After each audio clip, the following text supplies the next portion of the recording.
High friend welcome to my channel Blessings Cake. आज आमी एकटा रसमालाई केकेर सम्पूर्ण डेकोरेशनेर भिडियो निये एसेछि। आर एई रसमालाई केकगुलो जोदि एकबार बानान बाड़ीते सबाई खूब खुशी हये जाबे। आमार एई भिडियोटा जोदि आपनादेर भालो लेगे थाके प्लिज बंधुरा आमार चैनलटा सबस्क्राइब करबार अनुरोध जानालाम। आर लाइक शेयर कमेंट करते भुलबेन ना। आपनादेर लाइक शेयर कमेंट आमाके काज करते उत्साह देय। आर कत सुंदर देखते लागछे, एटा एकटा डिलिशियास खेते हय এই ধরনের কেকগুলো। আর এই চকলেট টপারগুলো খুব সুন্দর খেতে হয়। দেখুন আমি এখানে দেখিয়ে দিচ্ছি, 4টে ডিম নিয়েছি। এটা একটা 1.5 পাউন্ডের কেকের অর্ডার ছিল। এটা একটা বার্থডের কেকের অর্ডার ছিল, একটা ছোট্ট ছেলের জন্মদিনের জন্য এই অর্ডারটা ছিল আমার কাছে। আর এর সাথে আমার কাছে আরেকটা রসমালাই কেকেরও অর্ডার ছিল 1/2 পাউন্ডের। আমি একসাথেই দুটো করে নিচ্ছি। আপনাদের আমি সবসময় বলে থাকি বন্ধুরা, যদি একসাথে দুটো কেকের অর্ডার আসে তো একই সাথে বেশটা বানিয়ে নেওয়ার চেষ্টা করবেন, তাহলে আপনার পাওয়ার যে ইলেকট্রিক পাওয়ারের শেপটাও হবে, সব দিক থেকে আপনার কষ্টও কম হবে। ধীরে ধীরে আমি ইলেকট্রিক বিটার দিয়ে খুব সুন্দরভাবে বিট করে নিচ্ছি। আর স্টেপ বাই স্টেপ চিনিটা দিয়ে দিয়েছি। খুবই ভালোভাবে আমি চিনির সাথে ডিমের যে ফোমটা রেডি করে নেব। চিনির সাথে ডিমটা ভালোভাবে মিশে যাবে। ভালোভাবে 5 থেকে 6 মিনিট বিট করলে। আর বিটারের কাটা সবসময় হাই রাখতে হবে। দেখুন খুব সুন্দরভাবে আমার একটা ফোম রেডি হয়ে গেছে। এই পর্যায়ে আমি এখানে এসেন্স দিয়ে দেব। আর এটা রসমালাই কেকের অর্ডার ছিল, রসমালাই এসেন্স দিয়ে দিলাম আর তেলটাও দিয়ে দিলাম। ভালোভাবে আরেকবার মিশিয়ে নেব। এই পর্যায়ে এসে 5 থেকে 6 সেকেন্ডের জন্য আমি বিট করেছি, বেশি করছি না। আর ধীরে ধীরে একটা স্ট্রেনারের সাহায্যে আমি ময়দাগুলো অল্প অল্প করে দিতে থাকবো, ছড়িয়ে ছড়িয়ে। আর একটা হ্যান্ড উইক্সের মাধ্যমে মিশিয়ে নেব। এই পর্যায়ে কাজটা খুবই ধীরে ধীরে করতে হবে, কারণ তাড়াহুড়ো করলে ফোমটা বসে যাওয়ার সম্ভাবনা থাকবে। ময়দাটা ধীরে ধীরেই মাখিয়ে নিতে হবে। দেখুন ময়দাটা খুবই ধীরে ধীরে আমি মাখিয়ে নিয়েছি। আর একটা স্প্যাচুলা দিয়ে আপনাদের দেখিয়ে দেব কত সুন্দরভাবে একটা ফোম রেডি হয়ে গেছে। আর অবশ্যই আগে থেকে বাটার পেপার দিয়ে মোল্ডগুলো রেডি করে নিতে হবে, কারণ কেকটা ব্যাটার মাখানোর পর আর অপেক্ষা করা যাবে না, ফোমটা বসে যাবে। আর দেখুন একটা স্কোয়ার কেকেরই অর্ডার ছিল এটা। খুব সুন্দরভাবে আমি ঢেলে নিলাম, বেক করে নিয়ে চলে এসেছি। দেখুন কত সুন্দরভাবে একটা কেক রেডি হয়ে গেছে, নরম স্পঞ্জি। আপনাদের লেয়ার কাট করেও আমি দেখিয়ে দেব কত পারফেক্টভাবে একটা কেক রেডি হয়েছে। এটা আমি 3টে লেয়ারে ভাগ করে নেব। উপরের অংশটা একটু বাদ দিয়ে দেব, যেভাবে আমি তুলে নেই উপরের অংশটা। খুব সুন্দরভাবে ব্রেন নাইফ দিয়ে আমি দেখুন ধীরে ধীরে 3টে লেয়ারে ভাগ করে নেব।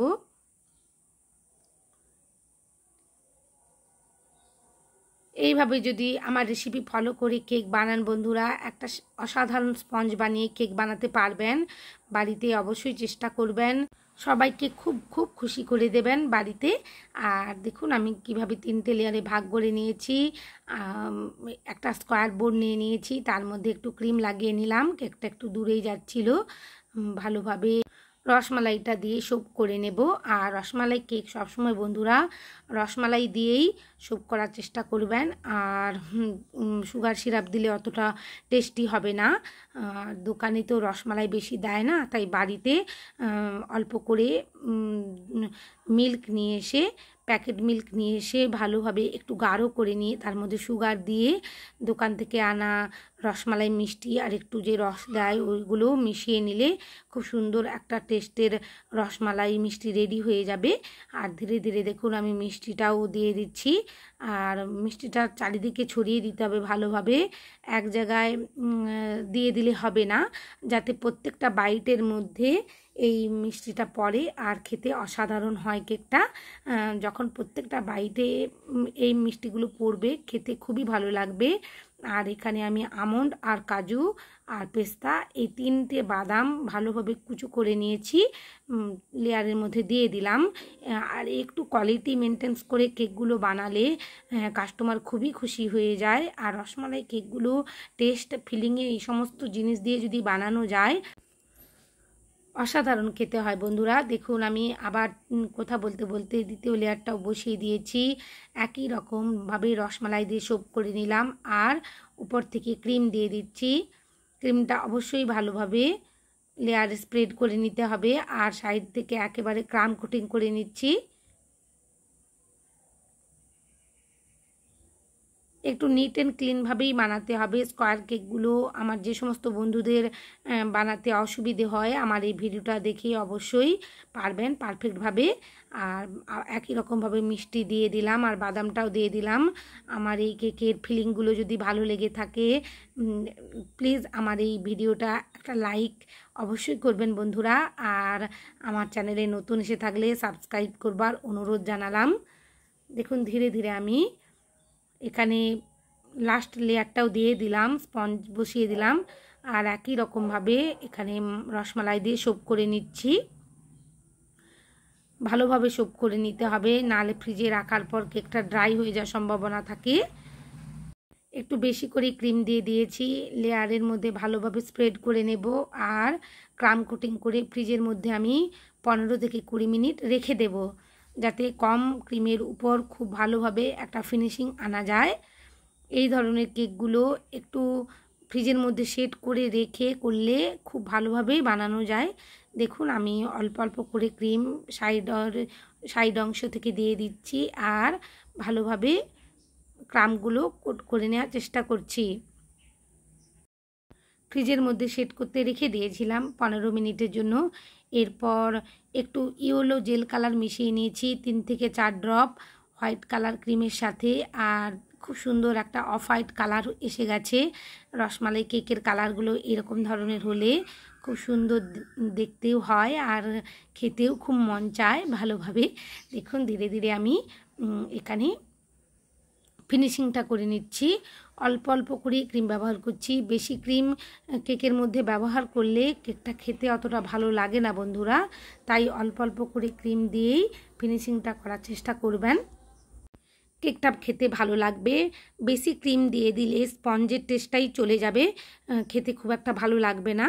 আর দেখুন ধীরে ধীরে আমি উপরের অংশটাও খুব সুন্দরভাবে ফিনিশিং করে নিচ্ছি। এইভাবে প্যালেন নাইফ দিয়ে ফিনিশিং করে নিতে হবে। আর এই স্কোয়ার কেকগুলো একটু শেপ আনতে গিয়ে ফিনিশিং করতে গিয়ে অসুবিধে হয়। যারা আমার বিগিনার বন্ধুরা আছেন, প্রথম কেক বানাচ্ছেন, তারা আমার এই ভিডিওটা দেখবেন। একটু সময় করে ভালোভাবে একটা স্কোয়ার কেকের ফিনিশিং আনতে পারবেন। কণাগুলোতে একটু করে ক্রিম এক্সট্রা দিয়ে দিতে হবে, কারণ ওই অংশগুলোর স্পঞ্জটা লুকোতে চায় না।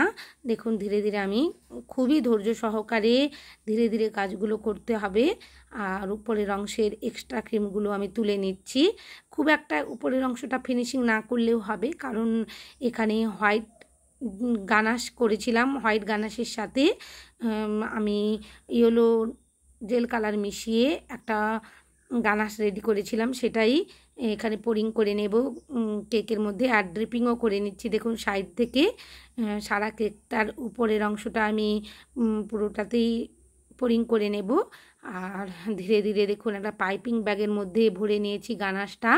এটা আমি হোয়াইট কম্পাউন্ড চকলেট আর হুইপ ক্রিম দিয়ে বানিয়েছি 1:1 রেশিওতে। ধীরে ধীরে দেখুন উপরের অংশে খুব সুন্দরভাবে গানাশটা ছড়িয়ে দিলাম। আর এইভাবে যদি হোয়াইট চকলেট গানাশ দিয়ে একটা রসমালাই কেক বানানো যায়, ফিনিশিং করা যায়, অসাধারণ খেতে হয়। রসমালাইয়ের সাথে এই হোয়াইট কম্পাউন্ড চকলেটটা খুব ভালো মানায় বন্ধুরা টেস্টের দিক থেকে। আর যে অংশগুলোতে আমার মনে হচ্ছিল একটু ড্রিপিং করার করে দিলাম। আর এখানে আমি N1 নোজেল নিয়ে নিয়েছি, খুব সুন্দরভাবে রোজিট করে নেব চারিদিক থেকে। ওনাদের কেকটা খুবই পছন্দ হয়েছিল, ওনারা রিভিউ দিয়েছিলেন। এরকমভাবে কেক বানালে কেকের টেস্ট অসাধারণ হয় বন্ধুরা। একবার বাড়িতে বানিয়ে খাবেন আর সবাইকে খুবই খুশি করে দেবেন, সবাই খুবই খুশি হয়ে যাবে। আমি হলপ করে বলতে পারি, কারণ এই ধরনের কেকগুলো খেতে খুবই ভালো হয়। আমার কেকটা অলরেডি কমপ্লিট হয়ে গেছে। এরপর আমি চকলেট টপার বানিয়ে রেখেছিলাম ফ্রুট দিয়ে, ড্রাই ফ্রুট দিয়ে, সেগুলোই কেকের উপর সাজিয়ে দিচ্ছি। এইভাবে কেকের উপর ড্রাই ফ্রুট দিয়ে চকলেট বানিয়ে যদি সাজানো যায় খুবই ভালো লাগে। একটা চকলেট দিয়ে বাটি বানিয়েছিলাম, সেটাও বসাবো ভাবছিলাম কিন্তু বসালাম না, মনে হচ্ছিল ভালো লাগবে না। আর হার্ট শেপের কয়েকটা চকলেট টপারও বসিয়ে দিয়েছি। যদি সত্যি আমার এই কেকের ডিজাইনটা ভালো লাগে, রেসিপিটা ভালো লাগে, প্লিজ বন্ধুরা সাবস্ক্রাইব করবেন। আর সবাই খুব ভালো থাকবেন, অনেক অনেক কেক বানাবেন।